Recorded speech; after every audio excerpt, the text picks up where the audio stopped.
So, the next lot of questions, you've all really asked me some cool and interesting questions about space, and I would love to be able to answer these for you. But although I work with spacecraft and although I work for NASA, I'm not an astronaut.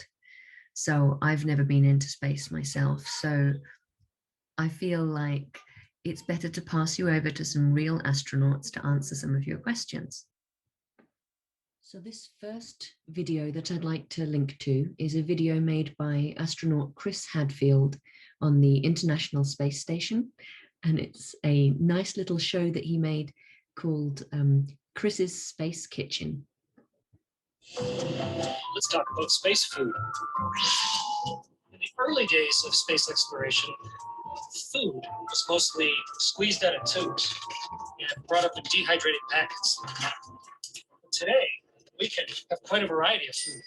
There's all sorts of things that we normally consume on Earth that we have here in space. We just need some minor adaptations. In the case of sandwiches, we had to substitute for bread. So we decided to use tortillas. But why? Mostly it's because bread, of course, makes crumbs. When you eat them on Earth, the crumbs fall down to the ground. But here, crumbs are just going to float away. On the other hand, the tortillas that we use are heat treated and specially packaged in an oxygen-free environment to prevent mold from growing. They're packed in packages like this. And thanks to that process, a tortilla like this can be good for 18 months. So what we're going to do is we're going to open up our tortilla. We're going to get our peanut butter, squirt it onto the tortilla, get our honey, squirt that on there, and we will have peanut butter honey sandwich in space. Open up the tortilla, and voila, a weightless tortilla. Okay, we got one tortilla. Oh, got away. Take my peanut butter, open it up. Can't rip it. Fortunately, we have space scissors. They're attached by a tether so they don't go floating up. Take the scissors and open the peanut butter pouch. Peanut butter's open. Squeeze it onto the tortilla carefully. Now a little honey. Hey, I noticed something cool about the honey. Instead of the bubble sitting up at the top, because there's no gravity to make it float up, the bubble is floating in the middle. Okay, all closed up, and the envelope peanut butter and honey is ready to eat.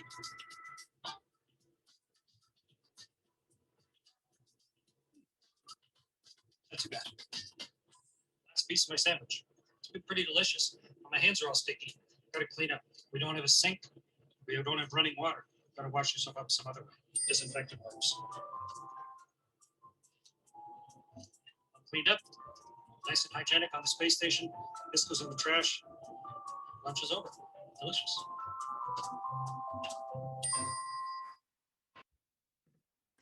So the next set of questions is it scary in space? And why do we wear spacesuits in space? So these two also I'm going to answer together. When you're in space, you have to rely on your spacesuit and your spacecraft to be working perfectly in order to keep you safe. And so I imagine some of the scariness of being in space is just not being able to completely control your own conditions. You need to rely on all of the machinery around you to be working perfectly. So that must be worrying. So what happens if we don't wear a spacesuit? Most of the danger of space comes because humans have evolved to be used to Earth and the conditions that we have here. We're used to a certain set of temperatures, a certain type of air to breathe and being all around us.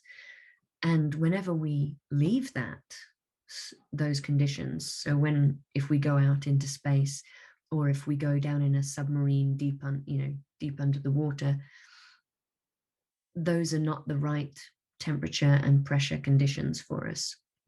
And so we need a spacesuit to kind of recreate those conditions so that it keeps us at the right temperature, the right pressure, and with the correct air to breathe to keep us alive. Okay, so let's see something a lot more interesting than me talking to you. Here's a video recorded on the International Space Station and it shows astronaut Sunny Williams giving us a tour of her spacesuit.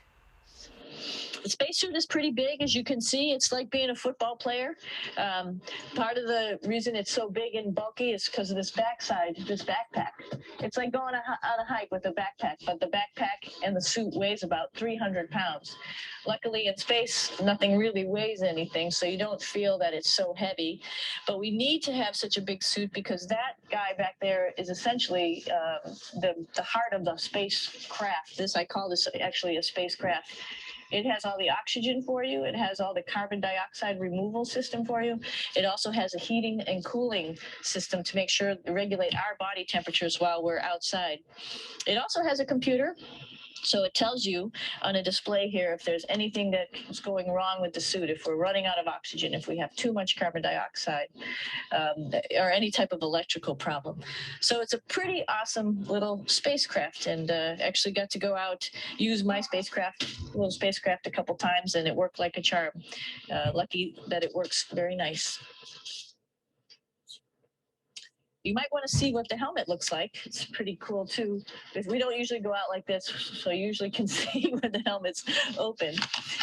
So you can see what it looks like inside. Somebody's little head would be inside of here. So you can see, you can turn your head all the way around while you're inside of there, but the helmet stays still. So that's determines your how far you could see. And it's usually pretty sunny out there, so we have to wear our sunglasses, and this is our sunglasses right here, which make you look pretty cool.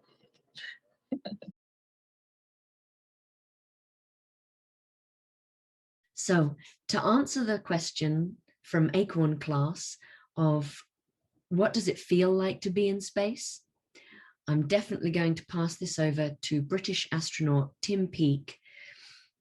This is a video of him on the International Space Station, and he's doing an experiment to see if he can make himself feel travel sick. And something that happens when astronauts first come into space is that they usually feel pretty rough for about the first 24 hours, a mixture of dizziness and becoming disorientated and sometimes nauseous as well. And I'm pretty sure that, the brain sorts this out after about 24, 48 hours and shuts down the vestibular system and relies more on information that's coming from the eyes. And that helps you because it stops the dizziness, it stops the disorientation, there's no more nausea, and you can turn yourself in all sorts of orientations around, upside down, and spin about, and it doesn't really matter. Your brain is able to cope with that situation.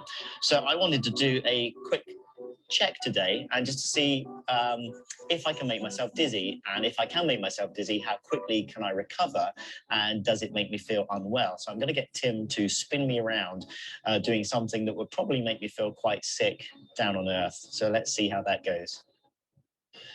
This could be the worst idea I've ever had. Oh, you can do better than that. Okay, so yeah, I'll just go into a ball and start spinning, and then if you want to just keep me go faster. Yeah. Let's go for it. That's good. It's really simple. That's really fast from my point of view, but I mean, I'm seeing the world whiz past me really quickly.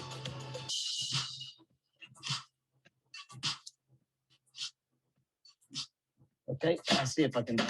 I'm feeling dizzy. I'll see how quickly it stops. So definitely felt dizzy initially, and now it's gone. No, is that quick? Yeah, completely normal. Amazing.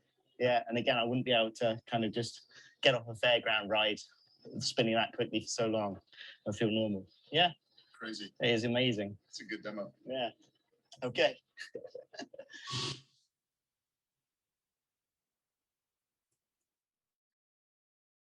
But one of the important experiences that astronauts have is actually quite an emotional one and quite a mental sensation.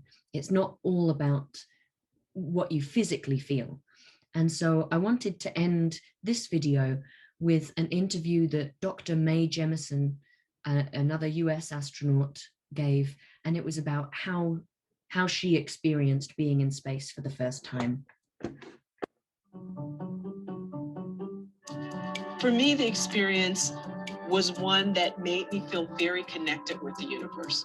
I felt my being was as much a part of this universe as any star, as any comet. It helped me to recognize that right now, we're in space. This Earth is part of that universe.